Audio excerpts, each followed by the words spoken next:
السلام علیکم ورحمت الله وبرکاته. امید لرم خوږو دوستانو چې تاسو په ټول راته روغ او جوړ یاست. خوږو دوستانو په نننۍ ویډیو کې به زه تاسو ته د فیسبوک ډېر خوندور سیټینګ در وښیم چې هغه سیټینګ ته به شاید چې ډېر دوستان ضرورت هم لري. دوستانو ما ته څو ورځې در مخکې وویله چې زه کله فیسبوک کوم نو زما پر آی ډي باندې دا سور نښان یې نو ما ملګري تنګوي وایي ته فیسبوک ډېر زیات کوې. نو ما دا ډېره اسانه طریقه ده دوستانو په نننۍ ویډیو کې به زه دا طریقه در وښیم چې تاسو آنلاین ځان څنګه پټولی شئ.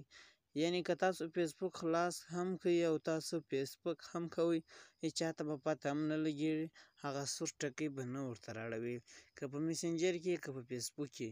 نو ډېره خوندوره طریقه ده دوستانو، ویډیو در پاره سره وګورئ. نو زه د ویډیو په طرف ویډیو شروع کوم. د هغې لپاره به دوستانو تاسو راسئ خپل فیسبوک ته. نو چې کله هم فیسبوک لاو کړو نو دلته به تاسو راسئ، ګورئ دلته به دغه کونج کې دغه درې لاینه چې دا وینئ دوستانو په دا کونج کې تاسو په دغه درې لاینه کلیک وکړئ.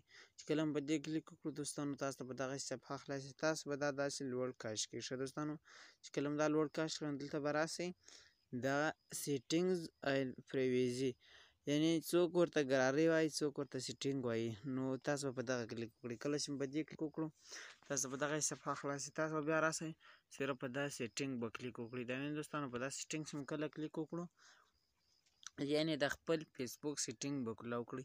بیا په دا داسې لوړ کاش کې دوستانو دلته به راسئ دوستانو دغه اکټیویټي سټیټس. نو تاسو ګورئ دوستانو دغه اکټیویټي سټیټس ته به تاسو راسئ. ګورئ دوستانو زما سره دا اپشن اوس آن دی، زه هر چاته آنلاین ښکارم. یعنې که زه مطلقاً فیسبوک ته راسم هغه سور نښان به هر چاته ورښکاره کړي چې اوس دی پر لاین شو. که چیرې تاسو دغه اپشن دغسې آن کړئ نو تاسو به راسئ په دا ټرن آف کلیک وکړئ. تاسو ګورئ دوستانو ټرن آف، نو تاسو به دا ټرن آف چې کله کلیک وکړو دا اوس آف شو. نو ډېره خوندوره طریقه ده دوستانو، کوم بیا هم سر نه وي خلاص شوی.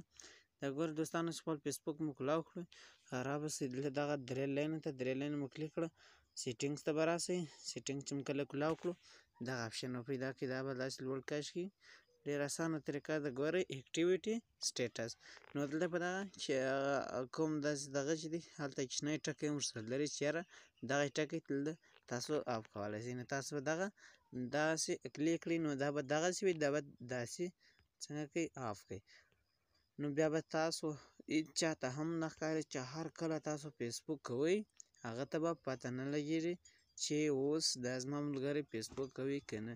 نو ډېره اسانه طریقه ده دوستانو. که مو ویډیو خوښ شوې ویډیو شیر کړئ. وسلام.